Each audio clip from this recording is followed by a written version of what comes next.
साथियों नमस्कार। Unified pension योजना को लेकर इस वक्त की बहुत ही महत्वपूर्ण जानकारी प्राप्त हो रही है। यूनिफाइड पेंशन योजना का गजट नोटिफिकेशन जारी हो चुका है। किन कर्मचारियों को इसका लाभ मिलेगा, कब तक आप विकल्प चुन सकते हैं, क्या कुछ नियम शर्तें इसमें बताई गई हैं, पूरी जानकारी आपको इस वीडियो के माध्यम से दूंगा। आपसे निवेदन है कि पहली बार अगर आप चैनल पर विजिट कर रहे हैं तो चैनल को सब्सक्राइब जरूर करें, बेल आइकन को प्रेस करना ना भूलें, उसको ऑल पर सेट करके रखें, जिससे आपको हमारे द्वारा बनाए गए सभी नए वीडियो के नोटिफिकेशन लगातार इस चैनल के माध्यम से मिलते रहें। तो साथियों, यूनिफाइड पेंशन योजना का जो गजट नोटिफिकेशन है जारी हो चुका है। कब से ये योजना लागू होने जा रही है, कौन से कर्मचारी इसके दायरे में आएंगे, विकल्प चुनने के लिए क्या कुछ समय सीमा इसमें तय की गई है, पूरी जानकारी आपको मिलने वाली है। इसीलिए वीडियो को बिना स्किप किए हुए अंत तक आप जरूर देखिए। तो सबसे पहले देख लेते हैं उस गजट नोटिफिकेशन को जो जारी किया गया है। तो साथियों, भारत राजपत्र ये गजट नोटिफिकेशन आपका जारी किया गया नई दिल्ली 19 मार्च 2025 को।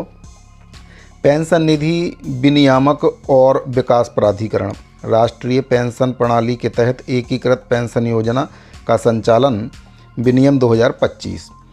बात करें अगर इसके लागू होने की कि कब से इस पेंशन योजना को लागू किया जा रहा है, तो यहाँ पर आप देख सकते हैं कि दिनांक 1 अप्रैल 2025 तक मौजूदा केंद्र सरकार के कर्मचारी जो अधिनियम की धारा 20 की उपधारा 1 के अनुसार राष्ट्रीय पेंशन प्रणाली के अंतर्गत शामिल हैं, उनको इस योजना का लाभ मिलेगा। यानी कि 1 अप्रैल 2025 से ये पेंशन योजना लागू हो जाएगी।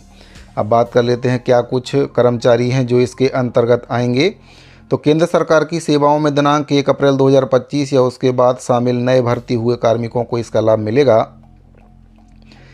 कोई केंद्रीय सरकारी कर्मचारी जो एनपीएस के अंतर्गत शामिल किया गया था और जो 31 मार्च 2025 या उससे पहले अधिवर्षिता प्राप्त कर चुका है या स्वैच्छिक सेवानिवृत्ति ले चुका है या मौलिक नियम 56A के तहत सेवानिवृत्त हुआ है, जो कि केंद्रीय सिविल सेवा वर्गीकरण नियंत्रण और अपील नियम 1965 के तहत शास्ति के रूप में नहीं मानी जाती है, या फिर उस अभिदाता के कानूनी रूप से विवाहित पति या पत्नी जो अधिवर्षित या सेवानिवृत्त हो चुका है और यूपीएस के लिए विकल्प का चयन करने से पहले उसकी मृत्यु हो गई है, वे भी इसका लाभ ले सकते हैं।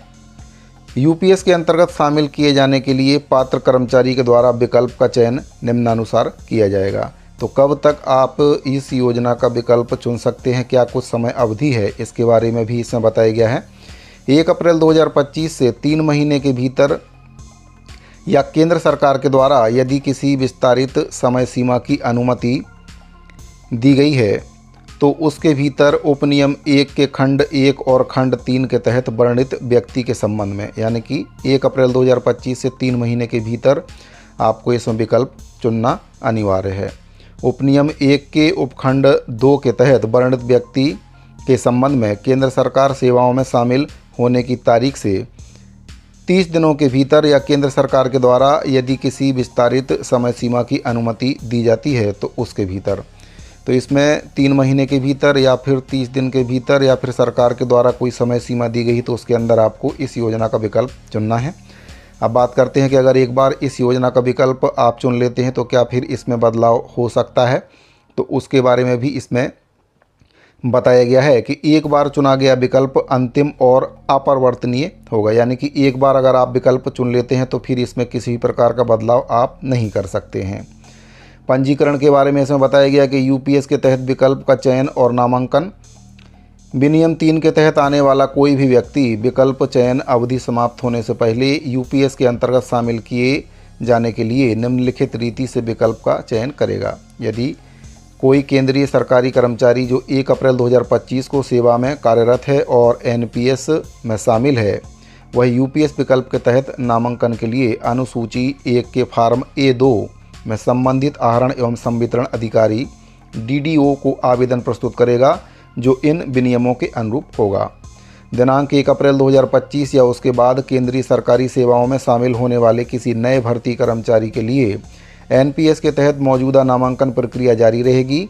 यदि ऐसा नया भर्ती कर्मचारी एनपीएस के तहत यूपीएस विकल्प चुनता है तो वह अनुसूची 1 के फॉर्म A1 में संबंधित डीडीओ को आवेदन प्रस्तुत करेगा जो इन विनियमों के अनुरूप होगा। और भी कई प्रकार की सेवा शर्तें इसमें बताई गई। अंशदान के बारे में भी इसमें बताया गया है। यूपीएस अभिदाता का मासिक अंशदान उसके मूल वेतन जिसमें जहां लागू हो गैर प्रैक्टिसिंग भत्ता भी शामिल है और महंगाई भत्ते के 10% होगा जिसे यूपीएस अभिदाता के व्यक्तिगत प्राण में जमा किया जाएगा। यूपीएस अभिदाता के मासिक अंशदान के बराबर राशि केंद्र सरकार के द्वारा यूपीएस अभिदाता के व्यक्तिगत प्राण में जमा करके मिलाई जाएगी। और अगर बात करें अंशदान के निवेश के बारे में तो इसमें बताया गया है अंशदानों को पेंशन निधि द्वारा निवेशित और प्रबंधित किया जाएगा जिसका उद्देश्य निवेश पर प्रतिफल को अनुकूल करना है। यूपीएस अभिदाताओं के हित में अंशदान की सुरक्षा सुनिश्चित करना है। पेंशन निधि या निधि प्रबंधन करते समय पर्याप्त कदम उठाएगी और विवेक तत्परता और अपनी तकनीकी विशेषज्ञता का प्रयोग करेगी। आगे इसमें बताया गया है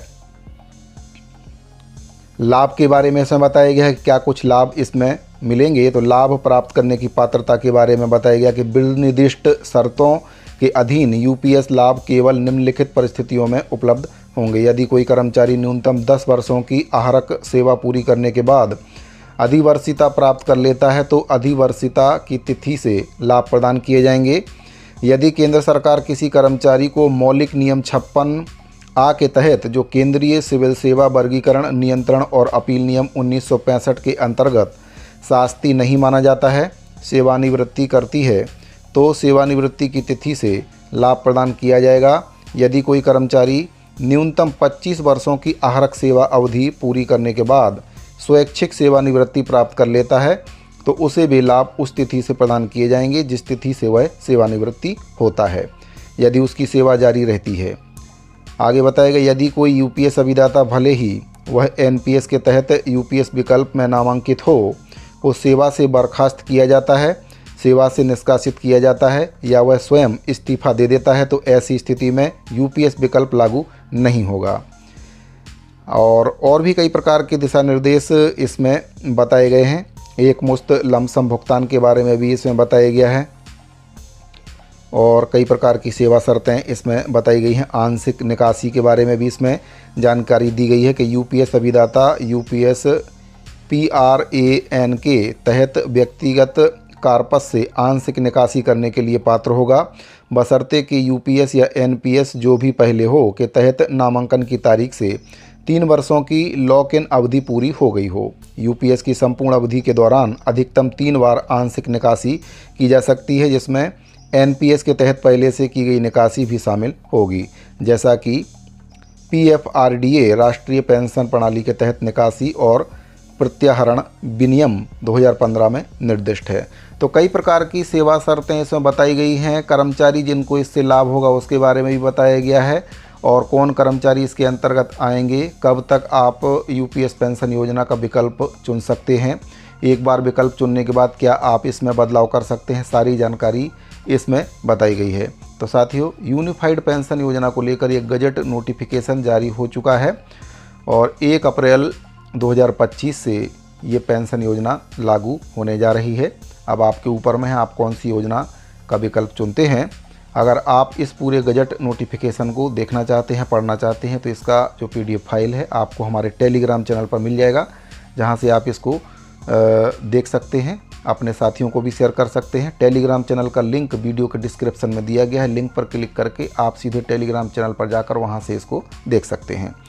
साथियों उम्मीद करता हूं कि दी गई जानकारी आपको पसंद आई होगी। अगर आपको जानकारी अच्छी लगी हो तो वीडियो को लाइक और अपने दूसरे साथियों को शेयर करना ना भूलें। इस वीडियो फिलहाल इतना ही, अभी के लिए दीजिए इजाज़त। धन्यवाद।